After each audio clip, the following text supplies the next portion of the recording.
So I got involved in Tilting Axis in the first iteration at Fresh Milk in Barbados. And of course, we hosted at the National Gallery of the Cayman Islands in 2017, so the third iteration.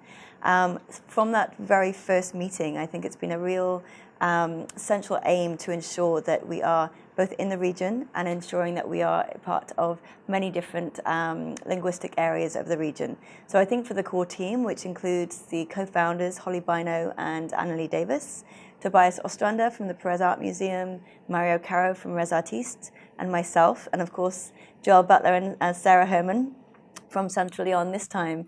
It's been a great realization to see us here in the Dominican Republic at Centro León.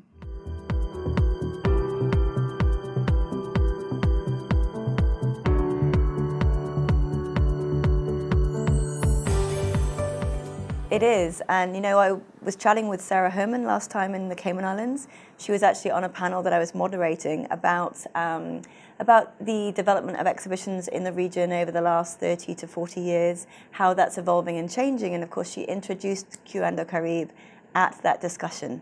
So it seemed like a natural next step to come and find out about the program itself, to be part of the conversation in Centro León and the wider Dominican Republic. And I think it's a very exciting move. Of course, it's going to be a bilingual conference for the very first time, and that in itself is a great step forward for what we're trying to achieve with Tilting Axis.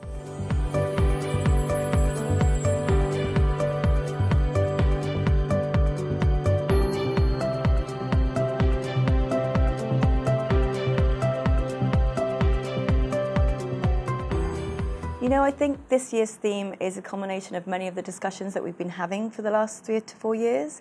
And really at its very core, Tilting Axis is about connectivity. We looked at connectivity in the first year. We looked at strategies around engagement and increasing access for artists, curators from various countries in the region in the second year at the Perez Art Museum.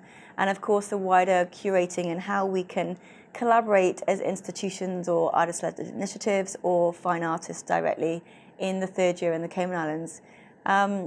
So it's a collegiate grouping.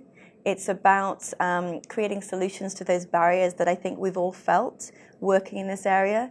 I'm from a tiny island. It's about 24 miles by 8 miles with a population of 64,000 people. So it's very difficult to have curatorial conversations and contemporary art conversations in my space.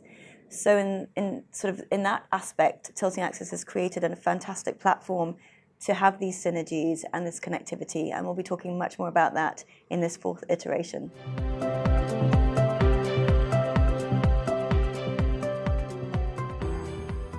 You know, I think we've all grown up following Tony Capellan's work. Jorge Pinedo is another really exciting artist that I'm looking forward to meeting in Santo Domingo later this week. And I think as a past host in the Cayman Islands, one of the reasons that we wanted to bring Tilting Axis to our country was to introduce our art scene to the many curators, museum directors, and artist-led space directors that are coming to these conferences. So there's a wonderful opportunity for all of us to learn much more about the art scene in the Dominican Republic. My historical knowledge, it's always seemed to be a very vibrant scene, and you've got some amazing institutions here. We're sitting in one. Centro León is a remarkable space for the region. So I think learning more about it, as my colleague Annalie Davis said, the younger contemporary art scene is something I'm very interested in finding more about. You know, as a person with an institution in Cayman, we're looking to form collaborations and maybe artist exchanges, and maybe seeing some artists from the Dominican Republic in our space in the next couple of years. So that's why I'm excited to be here and learn a lot more about it.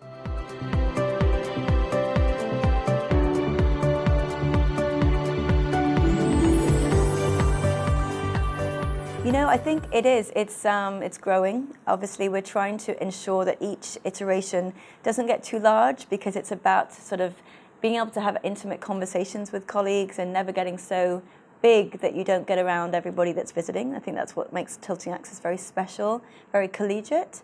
But for me personally, working in a very isolated environment in the very far Western Caribbean, it's been so beneficial to have these networks and conversations.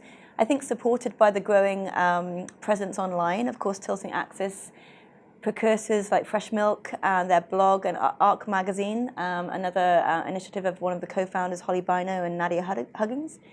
All of these have come together at a time to allow us just more opportunities for conversations, follow-ups, around the Tilting Axis meetings, making sure that we are following through with collaborations and exchanges.